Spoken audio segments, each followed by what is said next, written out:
میں نے تو سوچا بھی نہیں تھا۔ میں نے یہ بات اماں کو بتائی تو انہوں نے بھی سر پکڑ لیا، بولیں کہ چلو اوپر چل کر اسے منع کرتے ہیں۔ اماں اب تک تو پتہ نہیں کیا سے کیا ہو گیا ہوگا، وہ میرے پاس 10 منٹ پہلے آئی تھی۔ اماں نے میری بات کا جواب نہیں دیا، وہ خود ہی چھت کے دروازے کی طرف چل پڑی۔ میں بھی ان کے پیچھے پیچھے آ گئی۔ ہم نے جا کر چھت کا دروازہ کھولا تو سامنے دیکھ کر ہم حیران ہی رہ گئے تھے۔ سامنے کا منظر بہت پریشان کر دینے والا تھا، کیونکہ وہاں بھابھی کی بجائے پھپھو کی بیٹی سمن کھڑی تھی اور بری طرح ہنس رہی تھی۔ میں اسے دیکھ کر بہت پریشان ہو گئی، شرمندہ بھی ہوئی۔ کیا ہوا سمن، تم یہاں کھڑی کیوں مسکرا رہی ہو؟ ارے تم تو ایسے انجان بن رہی ہو جیسے تمہیں پتہ ہی نہیں ہے۔ سمن کی زہریلی مسکراہٹ کے ساتھ کہی گئی یہ بات میرے دل پر لگی تھی۔ کیا سمن نے میری بھابھی کو کچھ کہا ہے یا پھر انہیں یہ کام کرتے ہوئے دیکھ لیا؟ میں ابھی سوچ ہی رہی تھی کہ سمن ہم دونوں کو وہاں سے چھٹک کر نیچے چلی گئی۔ میں تو بس سمن کو دیکھتی ہی رہ گئی۔ میں نے اس سے کچھ نہیں کہا تھا۔ واپس میں بھابھی کے کمرے میں آئی تو بھابھی بری طرح رو رہی تھیں۔ انہیں دیکھ کر میرا دل بیٹھ گیا۔ کیا ہوا بھابھی، آپ کو کسی نے کچھ کہا ہے؟ نہیں، کسی نے کچھ نہیں کہا۔ میں دراصل چھت سے گر گئی تھی، میرے گھٹنے میں گہری چوٹ آئی ہے۔ بھابھی نے واقعی گھٹنے کو زور سے دبا رکھا تھا۔ میں نے دیکھا وہ بہت ڈری ہوئی، گھبرائی ہوئی اور پریشان لگ رہی تھیں۔ میں نے انہیں پانی وغیرہ پینے کو دیا۔ چھت پر نہانے والی بات جب میں نے اپنے بھائی کو شام کے وقت بتائی تو بھائی ہنسنے لگے اور بولے، لگتا ہے تم لوگوں کو کوئی غلط فہمی ہوئی ہے، کیونکہ میری بیوی ایسی بالکل بھی نہیں ہے، وہ تو بہت پردہ کرتی ہے، اور یہ جو نہانے والی رسم ہے یہ تو ان عموانی لوگوں کے اندر پائی جاتی ہے، یہ لوگ ایسے ہی کرتے ہیں، کہتے ہیں کہ اس طرح شادی کا اثر دیر تک قائم رہتا ہے۔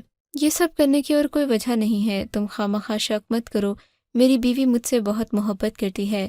بظاہر تو بھائی مطمئن تھا، اس لیے میں نے بھی ردنے کی کوشش نہیں کی۔ اس دن بھابھی بہت بیمار اور بے چین لگ رہی تھیں۔ ہم نے بھی بھابھی کی خدمت کی، انہیں سوپ وغیرہ پلایا اور سب اپنے اپنے کمروں میں آ گئے، پر مجھے عجیب سی بے چینی ہو رہی تھی۔ یہ رات کے تقریباً 2 بجے کا وقت تھا جب مجھے بھابھی کے کمرے سے سسکنے کی آوازیں آنے لگیں۔ میرا کمرہ بھائی کے کمرے کے باہر ہی تھا، اسی لیے میں یہ آوازیں صاف سن سکتی تھی۔ ان آوازوں کے کان میں پڑتے ہی میں اپنے بستر سے اٹھی، کمرے سے باہر آئی تو یہ آوازیں صاف میرے کانوں میں پڑنے لگیں۔ میں بھائی کے کمرے کی طرف بڑھی تو پتہ چلا یہ کمرے کی آوازیں ہی تھیں اور واقعی کمرے کے اندر سے آ رہی تھیں۔ اب میرا شک یقین میں بدل چکا تھا، کیا بھابھی یا بھائی میں سے کوئی رو رہا تھا؟ لیکن وہ ایسا کیوں کریں گے؟ چھوٹے بچے تو نہیں تھے کہ رات کو رونا شروع کر دیتے۔ پھر میں نے بھائی کے کمرے سے کان لگا کر اندر سے آنے والی آوازیں سننے کی کوشش کی۔ غور کرنے پر پتہ چلا یہ تو میرے بھائی کی سسکیوں کی آوازیں تھیں۔ میرا رات کے اس پہر کیوں رو رہا تھا؟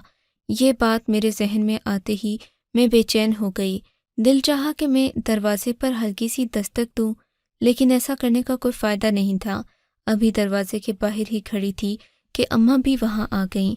مجھے وہاں دیکھ کر ڈانٹنے لگیں، بولیں کہ تمہیں ذرا تمیز نہیں ہے، بھائی بھابھی کے کمرے کے باہر کیوں کھڑی ہو؟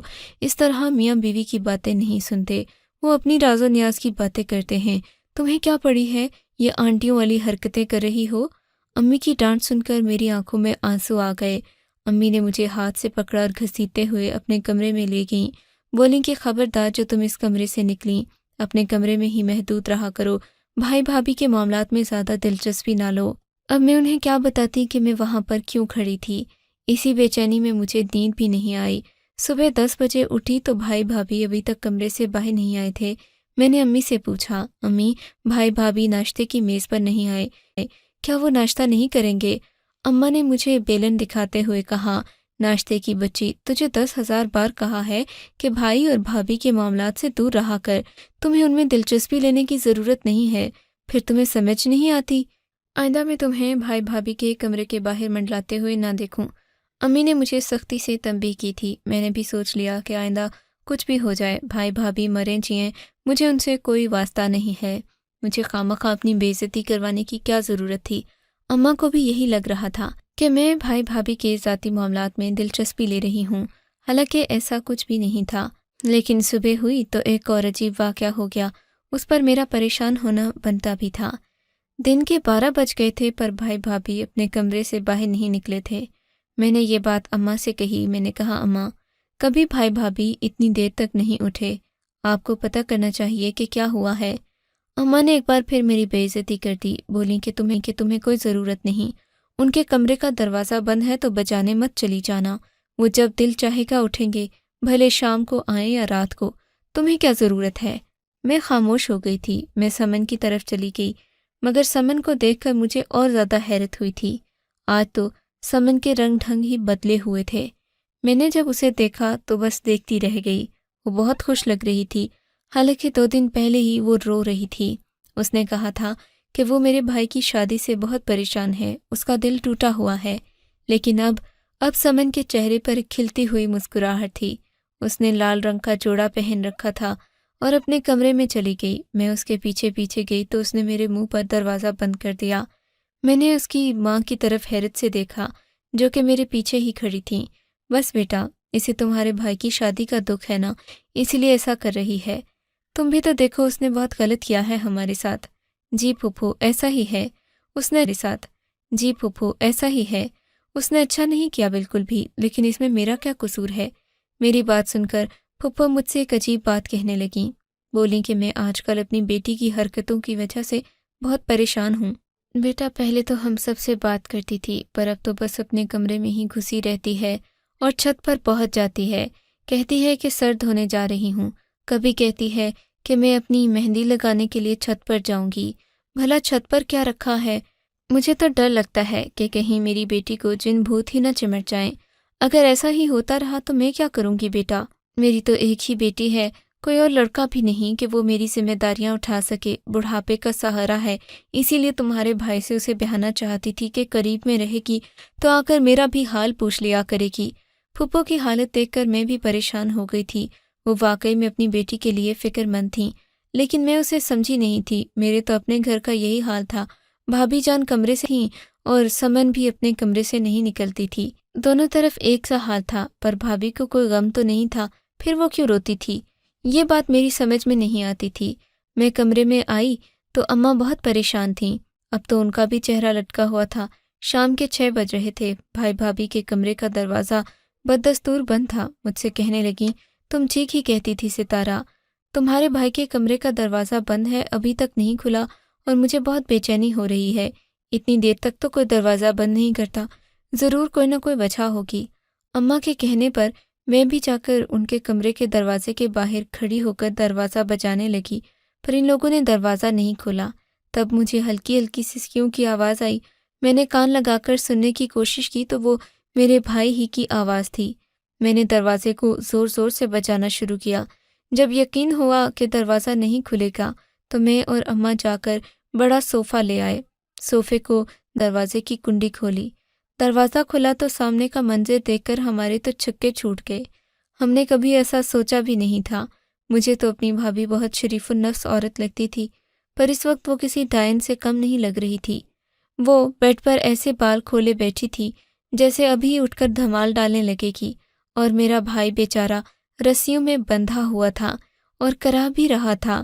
بھائی کی حالت ایسی تھی کہ دیکھنے کے قابل نہیں تھی۔ انہیں دیکھ کر مجھے ڈر لگ رہا تھا۔ بھائی غصے سے چلا رہے تھے، مجھے کھولو، اس پاگل عورت نے مجھے باندھ دیا ہے۔ میں اور امی مل کر بھائی کو کھولنے کی کوشش کرنے ہی لگے تھے کہ بھابھی اٹھ کر کھڑی ہو گئی، غصے سے چلانے لگی اور بولی، خبردار اگر کسی نے میرے شوہر کو رسی سے کھولا تو یہ ہماری رسم ہے، ہم ایسے ہی کرتے ہیں، آپ لوگ مجھے اکیلا چھوڑ دیں، یہ میرا اور میرے شوہر کا معاملہ ہے۔ امی نے کہا، بی بی، یہ صرف تمہارا شوہر ہی نہیں، میرا بیٹا بھی ہے، میں حق رکھتی ہوں، اس لیے اپنے بیٹے کو کھولوں گی۔ تم نے تو سچ مچ میرے بیٹے کو غلامی کی زنجیروں میں باندھ دیا ہے۔ اماں ابھی یہ سب کر ہی رہی تھی کہ اس نے گلدان اٹھا کر میری اماں پر دے مارا۔ میں تو ایسا سوچ بھی نہیں سکتی تھی کہ کوئی عورت اتنی بدتمیزی میری ماں کے ساتھ کرے گی۔ اماں بھی پھٹی پھٹی آنکھوں سے اسے دیکھنے لگیں۔ یہ عورت تو آپے سے باہر ہو گئی ہے، لگتا ہے اس کا دماغ چل گیا۔ اماں اونچا اونچا چلانے لگیں تو میں جا کر ابا کو لے آئی۔ ابا نے بھابھی کو بڑی مشکل سے قابو کیا۔ ہم نے بھابھی کو کرسی پر بٹھایا۔ اتنے میں ہم سب نے مل کر بھیا کے وجود کے گرد بندھی رسیاں کھولیں۔ رسیاں بہت احتیاط سے باندھی گئی تھیں، انہیں اس قدر زور سے باندھا گیا تھا کہ میرا بھائی چاہ کر بھی وہ رسیاں نہیں کھول سکتا تھا۔ ہم نے بھائی کو رسیوں سے کھولا تو اس نے خدا کا شکر ادا کیا۔ وہ پھٹی پھٹی آنکھوں سے ہماری طرف دیکھنے لگا، بولا کہ اماں میں بہت اذیت میں تھا، صبح سے میں نے کچھ بھی نہیں کھایا، اس ٹائم سے میں کہتا رہا، چلا، لیکن اسے کوئی پرواہ ہی نہیں تھی میری۔ لگتا ہے کہ اسے مجھ سے زیادہ اپنی رسمیں پیاری تھیں۔ تبھی بھابھی مڑ کر میرے بھائی کی طرف دیکھنے لگی اور بولی، میں تو تمہارے ساتھ یہ رسم کرنا چاہتی تھی تاکہ میں تمہیں ایک مکمل مرد بنا سکوں۔ ارے تمہارے ساتھ تو رہنے سے بہتر تھا کہ میں کسی خواجہ سرا کو اپنا باڈی گارڈ رکھ لیتی۔ اس عورت کے منہ سے یہ بات سن کر بھائی کا چہرہ غصے سے لال پیلا ہو گیا۔ تم کہنا کیا چاہتی ہو؟ کھل کر کہو، مجھے کسی چیز کا کوئی لحاظ نہیں رہا۔ جب سے تم نے مجھے رسیوں سے باندھا ہے میرا دل کرتا ہے کہ میں تمہارا گلا دبا دوں۔ میں نے تم پر بھروسہ کیا تھا اور تم نے مجھے دھوکہ دیا۔ بھائی نے اسے غصے سے ڈانٹتے ہوئے کہا تو وہ آنکھیں نکال کر کھڑی ہو گئی اور بولی کہ میں تو تمہارا علاج کر رہی تھی، کیونکہ تم ایک مکمل مرد نہیں ہو، اسی لیے میں تمہارے اوپر ایک ایسا عمل کرنا چاہتی تھی جس سے تمہاری صحت بحال ہو جائے۔ یہ سن کر بھائی کو بہت غصہ آیا۔ بھائی نے اس سے وہ بات کہی کہ جس نے ہمارے حواسوں پر بجلیاں گرا دیں۔ بھائی نے اسے کھڑے کھڑے طلاق دے دی اور ہم دیکھتے ہی رہ گئے، بھائی کو چپ کرواتے رہ گئے، پر بھائی نے ہم میں سے کسی کی نہیں سنی۔ اس نے 3 لفظ کہے اور اپنی عمانی بیوی کو فارغ کر دیا۔ ہم سوچ بھی نہیں سکتے تھے کہ میرا بھائی اتنا جذباتی فیصلہ لے گا، لیکن سوال یہ تھا کہ بھابھی نے ایسا کیا کیوں؟ اس سب کی وجہ کیا تھی؟ اور اگر بھائی نے اسے طلاق ہی دینی تھی تو بیاہ کر کیوں لایا تھا؟ بھائی کی بیوی زور زور سے چلانے لگی، بولی کہ میں نے تو وہی کیا جو کہ مجھے بتایا گیا تھا، میں تو آپ لوگوں کی رسمیں نبھا رہی تھی، پر آپ نے میرے ساتھ اتنا برا کیا میں سوچ بھی نہیں سکتی تھی۔ اس وقت بھابھی کی اس بات پر کسی نے بھی دھیان نہیں دیا۔ اب میرا بھائی بھی پچھتانے لگا کیونکہ وہ بھابھی سے بے انتہا محبت کرنے لگا تھا۔ اس نے وہاں پر محبت کی شادی ہی کی تھی، ورنہ کوئی عورت اتنی دور سے پاکستان رہنے کے لیے اور ان رسموں میں رنگنے کے لیے کیوں آتی؟ اب ہم سب لوگ پریشان تھے کہ کیا کریں، کیونکہ بھائی نے جو غلطی کر دی تھی اس کا کوئی ازالہ نہیں تھا۔ اب بھابھی کہنے لگی کہ میں واپس اپنے ملک چلی جاؤں گی، وہاں جا کر اپنی زندگی کو پھر سے شروع کروں گی۔ جو ماں باپ کو چھوڑ کر آئی تھی لگتا ہے کہ ان کی بد دعا لگ گئی۔ پر اگلے ہی دن ہمارے گھر سمن آ گئی، اسے بھی سارے معاملے کی خبر لگ چکی تھی۔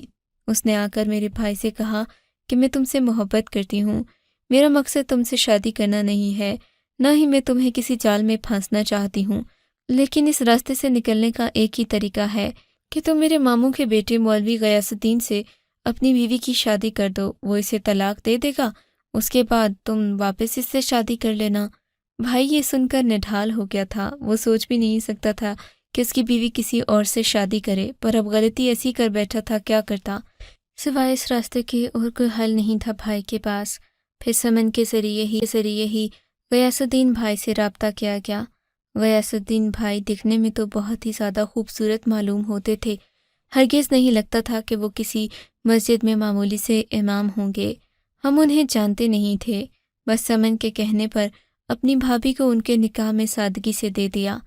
اس بات کا اندازہ زیادہ لوگوں کو نہیں تھا، نکاح سادگی سے کیا گیا تھا کیونکہ یہ صرف حلالے کی خاطر تھا کہ جب حلالہ ہو جائے گا تو پھر بھائی بھابھی سے دوبارہ شادی کر لیں گے۔ جب یہ نکاح ہو گیا تو میرا بھائی بہت بے چین تھا۔ ہم ہرگز نہیں جانتے تھے کہ بھابھی کے ساتھ کیا ہونے جا رہا ہے، اور ہم نے جو سمن پر اعتبار کیا ہے وہ سب سے بڑی غلطی کی ہے۔ 1-2 دن گزر گئے، غیاث الدین بھائی کا کوئی پتہ نہیں چلا، یہاں تک کہ 1 ہفتہ ہو گیا، ہمیں غیاث الدین کی کوئی خبر نہ تھی۔ ہم سمن سے پوچھتے، سمن کہتی کہ میں کیا کروں، میاں بیوی کا معاملہ ہے، میں تو کچھ نہیں کہہ سکتی۔ کرتے کرتے 1 مہینہ گزر گیا، پیچھے پڑ گئے۔ تب سمن نے بڑی چالاکی سے ہمارے سامنے ایک شرط رکھی کہ اگر تم لوگوں کا بھائی مجھ سے شادی کر لے، نکاح کر لے، تو پھر میں تمہاری امانی بیوی کو بھی طلاق دلوا کر لا سکتی ہوں، ورنہ بیٹھے رہو اسی طرح۔ سمن کی بلیک میلنگ کے آگے ہم سب نے سر جھکا لیا تھا، سوچ بھی نہیں سکتے تھے کہ وہ ہمارے ساتھ اتنا بڑا دھوکہ کرے گی۔ بھائی نے اس شادی سے صاف انکار کر دیا، کہا کہ میں اپنی بیوی سے ہرگز بے وفائی نہیں کروں گا۔ تب سمن نے اپنا منہ کھولا اور جو کچھ اس نے بکا، ہم تو حیران ہی رہ گئے کہ وہ اس حد تک گر بھی سکتی ہے۔ وہ بھائی کی امانی بیوی سے اس وقت سے رابطے میں تھی جب وہ پاکستان آئی تھی۔ اس نے خود کو میرے بھائی کی بہن ظاہر کیا تھا، اسے یہی کہتی رہی کہ تمہیں یہاں کے رسم و رواج کے بارے میں بتاؤں گی، اگر تم نے وہ سب نہیں کیا جو میں کہوں گی تو تمہارا شوہر تمہیں طلاق دے دے گا۔ بھابھی نے جو کچھ بھی کیا سمن کے کہنے پر کیا، وہ ایک ایک لفظ سمن کے کہنے پر کرتی رہیں۔ انہیں اس کی نیت بھی نہیں سمجھ آئی کیونکہ بھائی نے انہیں سمن کے بارے میں نہیں بتایا ہوا تھا۔ اسی لیے کہتے ہیں کہ ایک دوسرے سے بات چیت کرنا اور غلط فہمیاں دور کرنا بہت ضروری ہوتا ہے۔ اگر بھائی سمن کے بارے میں بھابھی کو پہلے بتا دیتے، خبردار کر دیتے، تو ہمیں اس سب کی ضرورت نہیں پڑتی۔ اب بھائی اور بھابھی کے راستے بھی الگ ہو چکے ہیں۔ غیاث الدین نے ہماری بھابھی کو طلاق دینے سے انکار کر دیا ہے۔ وہ کہتا ہے کہ میری بیوی ہے، کوئی مجھے طلاق دینے پر مجبور نہیں کر سکتا، اور مجھے تو اب یہ بھی لگتا ہے کہ بھابھی کا بھی غیاث الدین کے ساتھ دل لگ گیا ہے، کیونکہ غیاث الدین ان کا خیال رکھتے ہیں اور وہ کسی مسجد کے مولوی نہیں بلکہ ایک چھٹے ہوئے وکیل ہیں، اور ایسے چالاک لوگوں سے چھٹکارا پانا تو ہم جیسے شریف لوگوں کے بس کی بات ہی نہیں۔ آپ کو اگر یہ کہانی اچھی لگی ہے تو اس ویڈیو کو لائک کیجیے، اور اس طرح کی مزید کہانیاں سننے کے لیے ہمارے چینل کو ضرور سبسکرائب کیجیے۔ کہانی سننے کا شکریہ۔ آپ سے ملاقات ہوگی اگلی ویڈیو میں، تب تک کے لیے اللہ حافظ۔